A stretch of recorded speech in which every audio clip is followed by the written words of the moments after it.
다시 사도행전으로 돌아갑니다. 베드로가 강력한 설교를 하고 있습니다. 두 번의 설교를 외쳤습니다. 첫 번째 설교는 하나님께서 성령 충만한 가운데 말씀하게 하셨고, 하나님은 기적과 같은 하나님의 기적으로 표현을 또한 응답하심 속에 해주셨습니다. 첫 번째는 언어의 장벽이 무너진 사건을 선물로 주셨습니다. 많은 사람들이 자신의 언어로 예수 그리스도의 복음을 듣고 이해하고 선포하게 됩니다. 언어의 장벽이 일시에 무너지는 방언의 역사가 나타났습니다. 특별히 베드로는 요엘 선지자의 예언을 인용하며 예수 그리스도가 누구신지, 그는 선지자를 통해 예언된 자, 바로 그 약속받은 구원자이심을 선포합니다. 그 다음에 이제 두 번째, 나면서부터 걷지 못한 자가 일어선 사건의 기적이 나타납니다. 이 말씀을 선포하고 기적을 행할 때 베드로는 예수 이름 안에 능력이 있음을 선포합니다. 이 사건 이후에 베드로는 다시 설교하게 됩니다.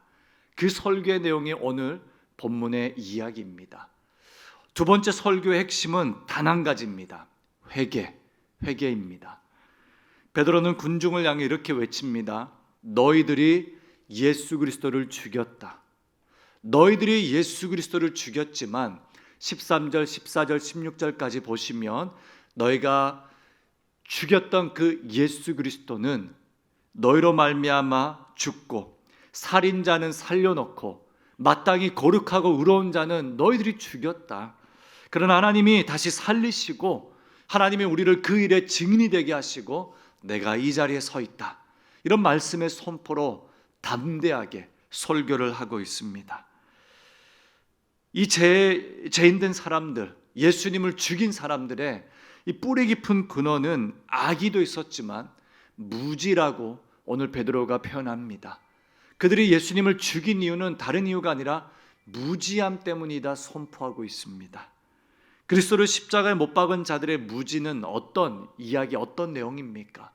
먼저는 메시아를 알지 못한 무지가 있었습니다. 예수님에 대한 이야기를 들었고 메시아를 기다렸고 구약 성경을 읽어왔던 사람들입니다. 율법을 지키고 하나님을 잘 믿었습니다. 그러나 메시아를 이해할 만큼 깊은 신학이 바탕이 되지 않았습니다. 예수님을 받는데도 예수님을 부인하였고 스스로 죽였다고 합니다. 예수님이 십자가 위에서 이렇게 말씀하셨거든요. 23장 34절에 아버지 저들을 사하여 주옵소서, 자기들이 하는 것을 알지 못함이니이다. 무슨 말씀입니까? 오죽하면, 얼마나 무지했으면 예수님이 십자가에서 마지막 숨을 거두는 그 자리에서도 뭐라고 하십니까? 무지해서 그렇습니다.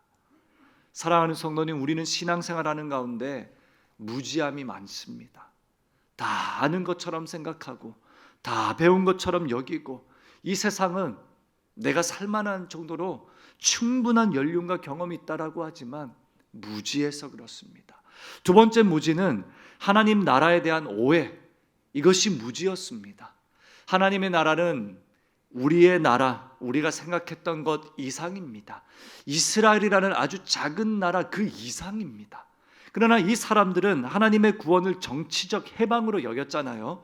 정치적으로 해방시키고 민족적으로 회복시키며 이스라엘이 강대국들을 정복하고 이제는 전 세계를 제패하는 민족 우월성을 가지고 예수 그리스도를 바라보았습니다. 그러나 주님은 매우 연약한 자였고 죽었고 시골 사람이었고 힘도 없었습니다. 예수님은 특별히 하나님 나라에 대한 소망과 기대도 없었습니다. 우리가 살아가면서 하나님 나라에 대한 기대가 없다면 어떻게 됩니까? 육신의 삶을 살다가 그냥 그렇게 살다가 죽을 뿐입니다. 그러나 우리가 살아가는 동안에 하나님 나라에 대한 기대를 가지고 영광스러운 그의 나라와 그의 통치를 바라보며 힘있게 살아가는 것, 이것이 무지를 이겨내는 성도들의 삶입니다. 안타깝게도 우리 신앙 안에도 여전히 이름을 달리한 무지가 많습니다. 무신론자들이 아니잖아요. 예수님을 믿습니다. 그럼에도 불구하고 무지가 많습니다. 어떤 이야기들이 있습니까? 먼저는 예수를 믿지만 따르지 않는 무지함이 우리에게 있습니다. 열심히 신앙생활하지만 그를 따르진 않습니다. 팬인가 제자인가 이런 책 제목도 있습니다. 너희가 무리인가 제자인가 이런 책 제목도 있습니다. 사랑하는 성도님, 무리로 남겠습니까? 아니면 제자로 따라가겠습니까? 무지하면 주님을 온전히 따를 수가 없습니다. 그가 우리에게 베풀어 주신 하나님 나라의 놀라운 역사와 그 이야기, 무지하면 따라갈 수가 없다 말씀하고 있습니다. 두 번째, 우리의 무지는 자기중심적 무지입니다. 여러분, 교만하다는 건 무지한 것입니다. 이 정도면 충분하다, 내가 다 알고 있다, 모든 것을 안다고 생각하는 것, 이 교만은 하나님 앞에선 무지함입니다. 알고 있다고 생각하기에 돌이키지 않습니다. 다 배웠다고 생각하기에 돌이키지 않는다고 말합니다. 교회가 어떠한지, 성도가 어떠한지, 예배는 무엇인지 평가하기 바쁩니다. 그러나 무지합니다.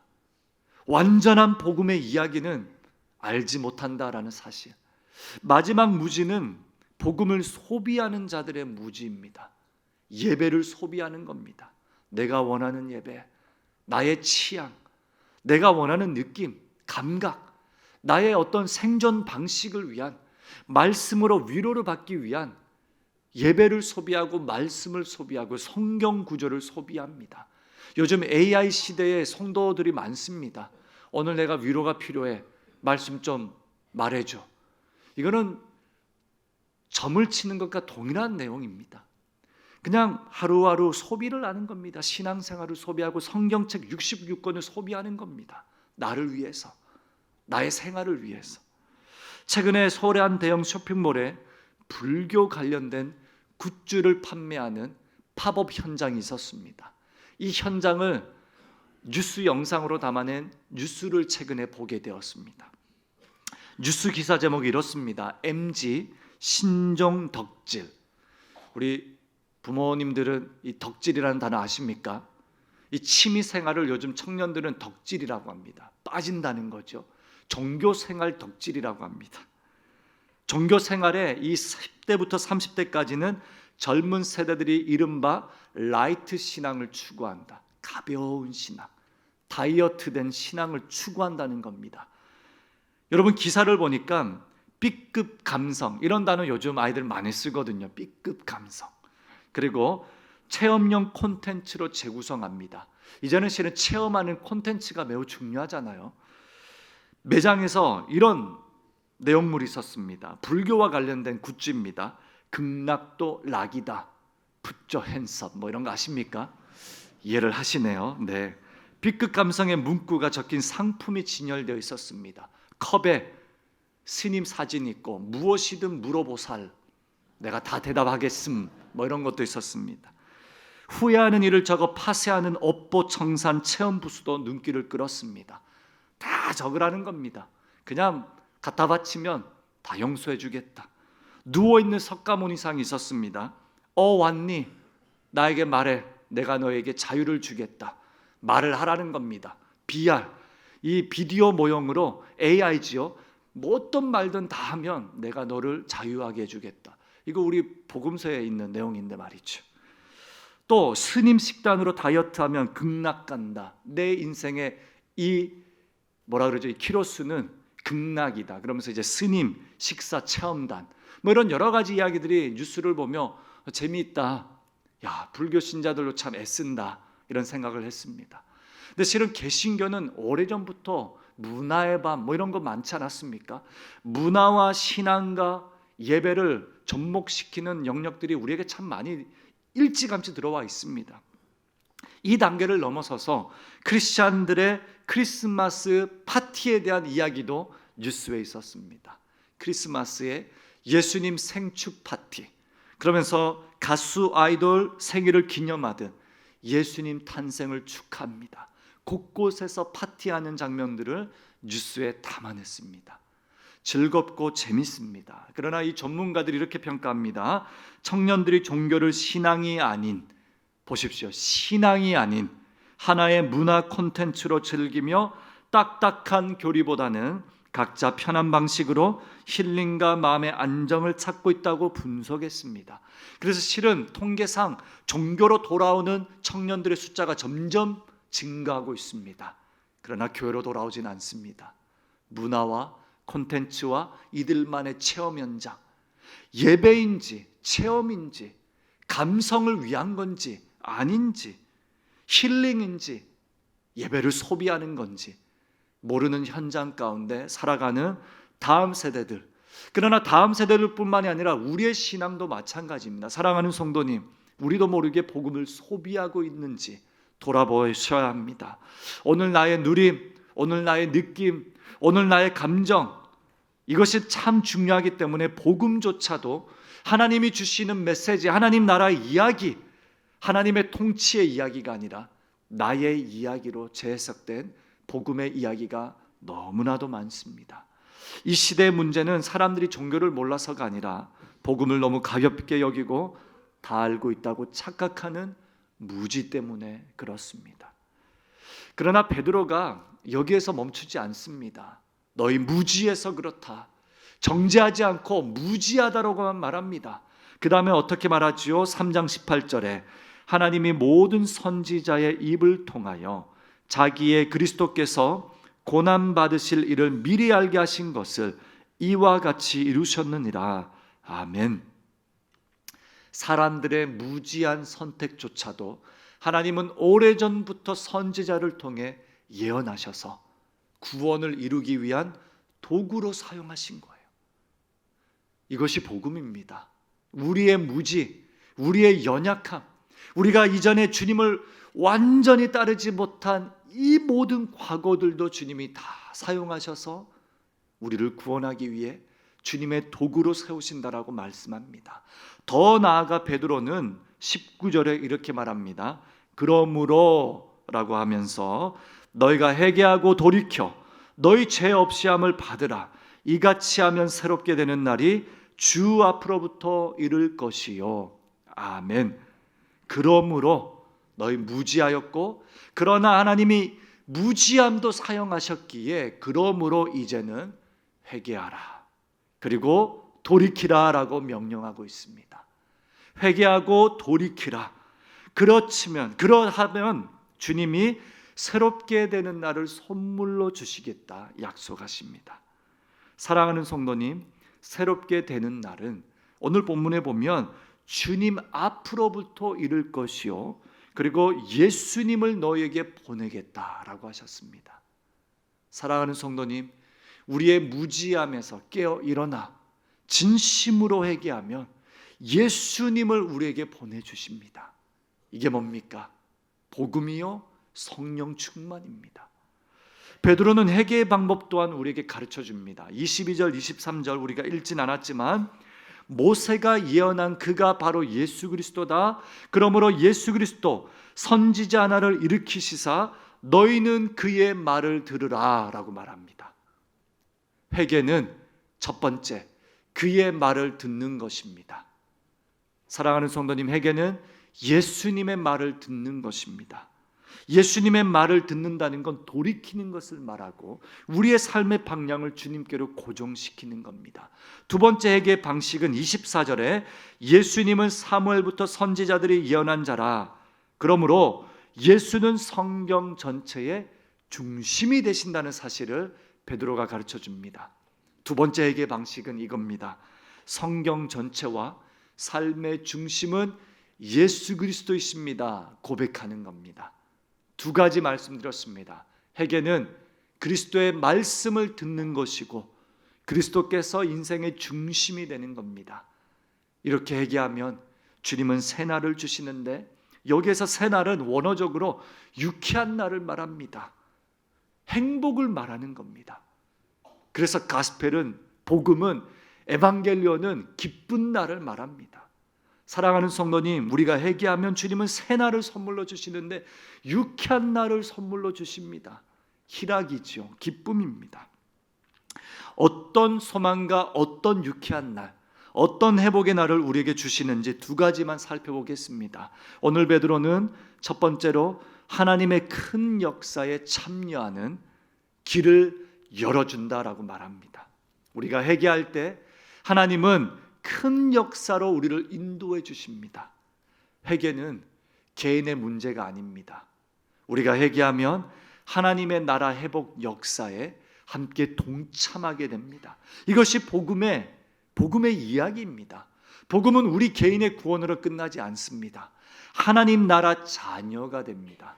하나님의 나라의 자녀가 된다는 건 하나님 나라의 모든 특권을 누릴 수 있는 축복을 주시는 겁니다. 그러므로 회개는 사람들이 알아보지 못한 하나님을 알아볼 수 있고, 그러므로 회개는 사람들이 원하지 않았던 하나님의 나라를 발견할 수 있고, 그러므로 우리가 좁게 살아왔던 인생이 아니라 육안으로만 살아온 인생도 아니라 영안을 열어주신다고 하십니다. 하나님의 나라를 볼 수 있습니다.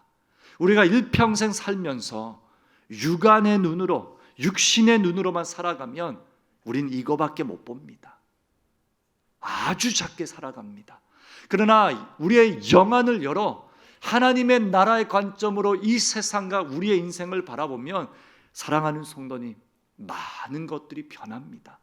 어떤 통계를 보니 일평생 우리가 살아가면서 만나는 사람의 숫자는 80명 그리고 40km 언저리다라고 말합니다. 이해가 되십니까?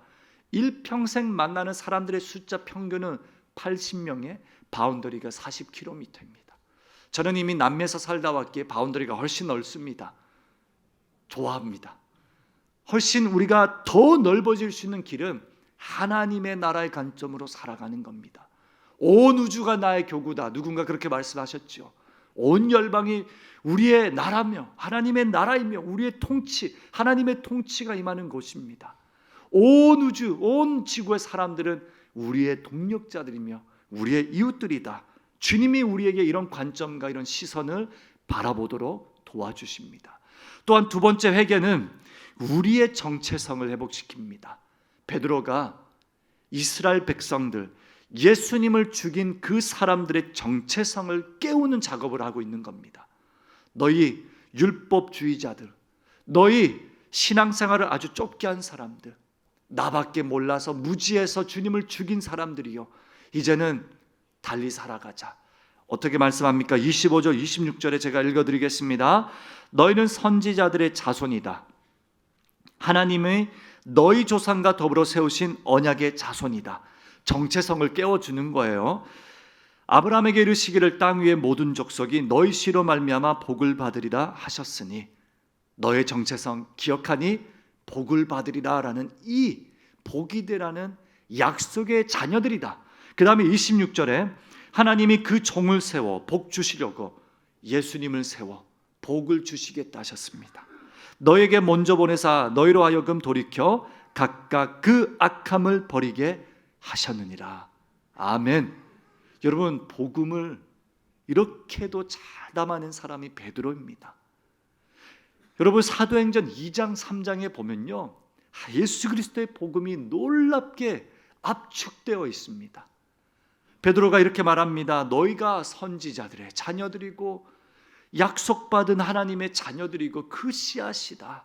근데 이 씨앗은 예수님을 죽인 씨앗들이지만 이제는 예수님의 복, 아브라함의 복, 예수님이 우리에게 복이 되어서 이 복을 흘러보내도록 악함을 버리고 그리스도의 나라의 정체성으로 살도록 예수님이 너를 위해 죽으셨다.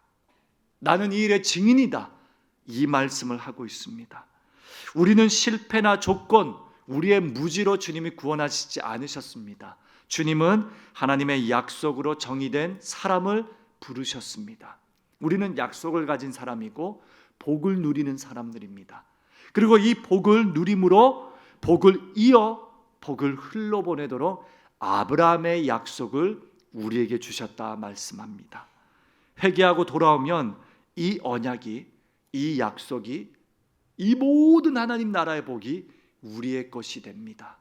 그러므로 우리가 살아가는 날 동안에 하나님의 나라의 관점으로 자녀를 바라보고, 하나님 나라의 관점으로 하나님의 열방과 세상과 지역과 교회와 성도를 바라보고, 내가 드리는 이 예배가 나의 작은 감정을 회복을 위한 어떤 우리의 소비 도구가 아니라 이 예배를 통해 하나님의 나라를 소망하며 통치를 받고자 갈망하고 날마다 우리가 겸손하게 회개함으로 주님 앞에 나아가면 주님은 그의 놀라운 이야기로, 그의 정체성의 이야기로 우리를 가득 채워주십니다. 사랑하는 성도님, 예배는 그런 시간입니다.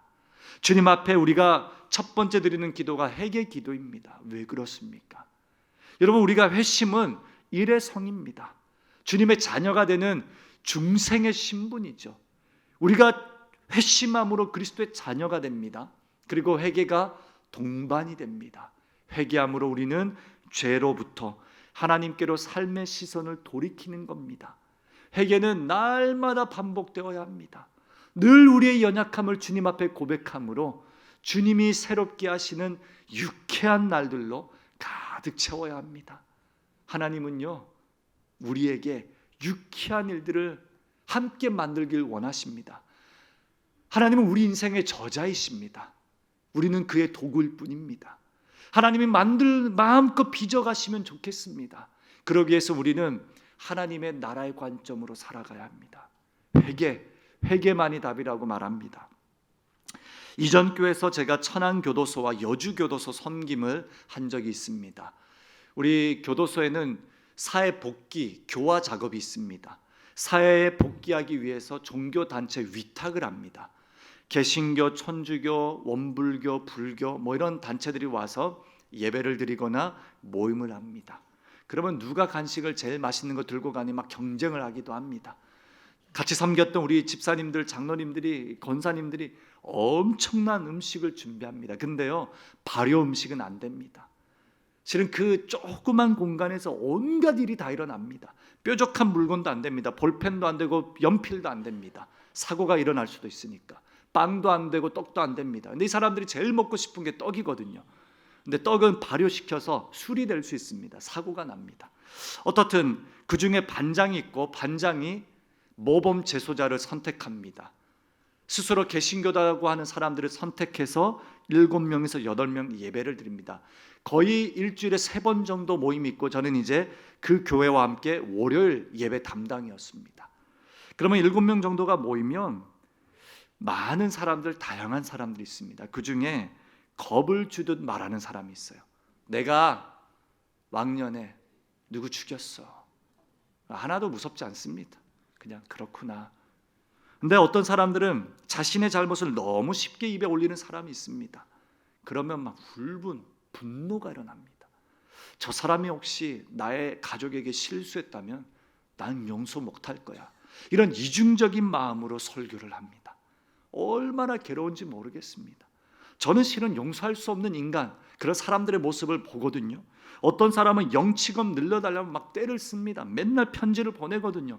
이 교도소에서 편지가 날라옵니다. 그리고 어떤 사람을 잘 봐달라면 출소에 진짜 찾아옵니다. 그럼 너무 무서워요. 이 사람은 어떻게 해야 될지 모르겠고, 특별히 여성 집사님들께 접근하면 막 너무 제가 걱정이 될 정도로 이거를 계속 해야 되나, 이 사역을 이어가야 되냐 고민도 많이 되었던 사역입니다. 협박도 하고, 내가 나가면 네 교회 가서 불도 지를 수 있어, 그러니까 잘해, 이런 분도 계시고, 독특한 분들이 많습니다.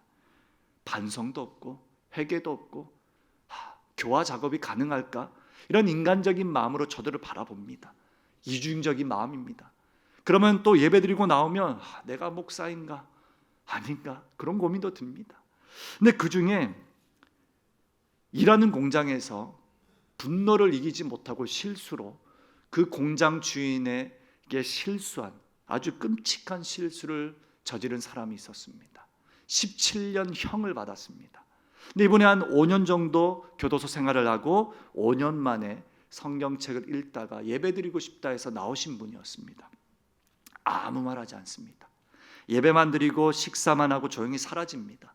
그렇게 한 1년, 1년 반, 2년 정도 예배를 드리다가 하루는 본인이 필사한 성경책을 저희 회원들에게, 선교회원들에게 선물로 주셨습니다. 근데 이제 쭉 펼쳐보니 하나님, 사랑 이런 단어가 있는 문장마다 눈물 자국이 툭툭 묻어 있었습니다. 특별히 요한복음 3장 16절, 로마서 8장, 영원한 사랑에 대한 그 문장마다 눈물 자국이 각각 묻어 있었습니다. 제가 그분을 보면서 이분이 나 옛날에 실수했어, 나 그분에게 잘못했어, 몰라서 그래서 핑계도 되지 않습니다. 여러분, 이분이요, 자신이 지은 죄가 너무 큰데 어떻게 이걸 다 해결할 방법이 없어서 하나님이 용서해 주실지, 그 사람의 가정은 나를 용서할 것 바라지도 않습니다. 근데 내가 방법이 없어서 성경책을 읽는데 그것도 모자라 내가 필사를 하는데 잘 모르겠어요. 여러분, 무지한 사람의 회개는 이런 거라고 저는 생각합니다. 진정한 회개는 말이 많지 않습니다. 말할 수도 없습니다. 우리가 주님 앞에 얼마나 연약한 존재인지, 우리가 주님 앞에 얼마나 큰 죄인인지 날마다 반성하고 돌아오지만 우리의 감정은 늘 기복이 심하고 우리의 결단은 하루도 가지 않고 예배 드리고 나가면 그냥 늘 실수하는 우리의 모습, 이게 우리의 연약함입니다. 완벽하지 않습니다. 근데 우리 신앙생활은 어떻습니까? 너무 교만합니다. 다 아는 것처럼 말이죠.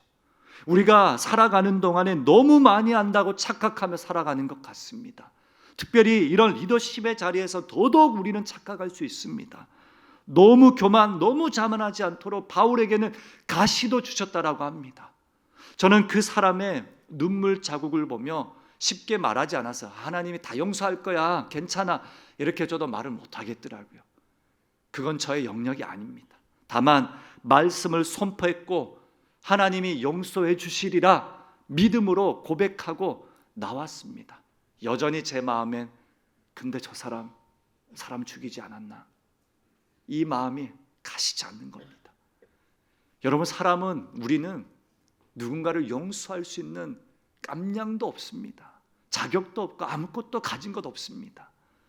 주님이 모든 지난날의 우리의 연약함과 잘못과 과거를 다 가져가 주셔서 어떻게 하셨습니까? 은혜로 보듬어 주셨다라고 합니다. 복음입니다. 은혜로 보듬어 주셨기 때문에 우리가 살아가는 것이고 가능한 것이고 숨을 쉬는 겁니다. 우리가 한 건 아무것도 없습니다. 할 수 있는 것도 없고 우리가 존재할 만한 자격도 없습니다. 그러나 베드로가 뭐라고 합니까? 무지해서 그렇다. 무지함에서 우리는 해방되어야 합니다. 방법은 한 가지, 그리스도의 음성을 듣는 것이고 그를 우리의 중심으로 모시고 주님이 열어주시는 하나님의 나라의 시선으로 인생을 바라보는 겁니다. 하나님이 굉장한 일들을 우리에게 펼쳐주실 겁니다. 하나님이 굉장한 사역과 삶과 사랑과 용서와 자비와 은혜를 우리의 심장에 부어주시는 겁니다. 그 주님의 은혜로 심장이 뛰는 것이고 살아가는 겁니다.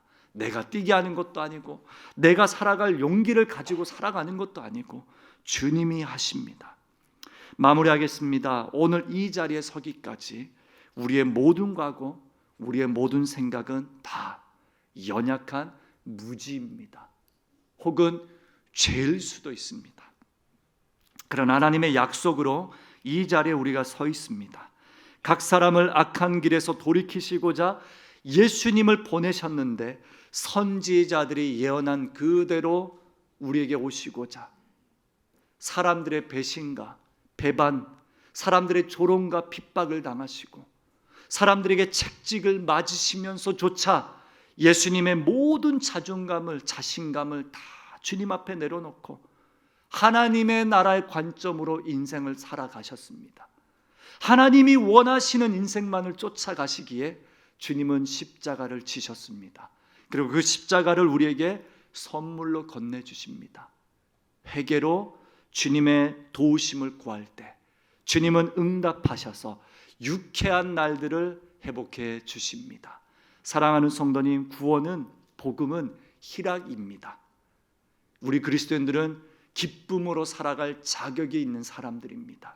어떤 상황 속에서도 우리는 하나님의 나라를 얻은 사람입니다. 하나님의 나라, 하나님의 나라는 약속이요, 복이요, 충만한 주님의 임재요, 용서이며 은혜, 모든 것입니다. 아브라함의 언약을 이어받은 모든 성도님, 복의 사람으로 이 은혜의 복을 흘러보내며 살아가시길 바랍니다. 아브라함의 복은 너희가 복이 될지라라는 복이었습니다. 사랑하는 성도님, 우리가 구원받은 자녀로 복이 되어야지만 회개에 합당한 삶을 살아가는 것입니다. 그것이 하나님의 나라입니다. 하나님의 나라는 확장성이 있습니다. 사도행전은 이 영광스러운 복음을 우리를 통해 흘러가도록 베드로가 뭐라고 합니까? 내가 이 일의 증인이다. 사랑하는 성도님, 이 일의 증인이 되시길 주님의 이름으로 축복합니다. 기도하겠습니다. 하나님에게는 단순한 감정적 후회가 아니라 우리의 지성과 마음과 우리의 모든 것을 주님께 돌이키는 고백임을 믿습니다. 사랑하는 주님, 우리의 연약함과 무지를 주님 용서하시고 새롭게 하시며 하나님의 나라와 그 나라의 복과 축복으로 가득 채워주시길 바랍니다. 복음을, 예배를, 주일을, 교회를 소비하지 않길 바랍니다. 우리 무지해서 그렇습니다. 하나님, 나의 감정보다 하나님의 나라, 나의 생각보다 하나님의 정체성을 고민하며 살아가는 회개에 합당한 신실한 자녀 되게 하여 주시옵소서. 우리가 가져온 작은 예물 주님 앞에 올려드립니다. 연약하지만 하나님의 나라를 위해 존귀하게 쓰임받게 하시고 사랑하는 환우들과 우리 성도님들, 연로하신 지체들, 슬픔을 당한 가정들에게 하나님의 유쾌한 날들을 다시 회복시켜 주시사 저들에게 말씀하시고 위로하시며 두 손 꼭 잡아주시길 바랍니다.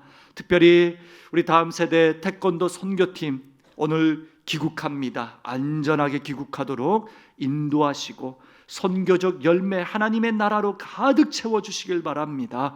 우리 사목장 청년 공동체 수련회 마무리하고 복귀하고 있습니다.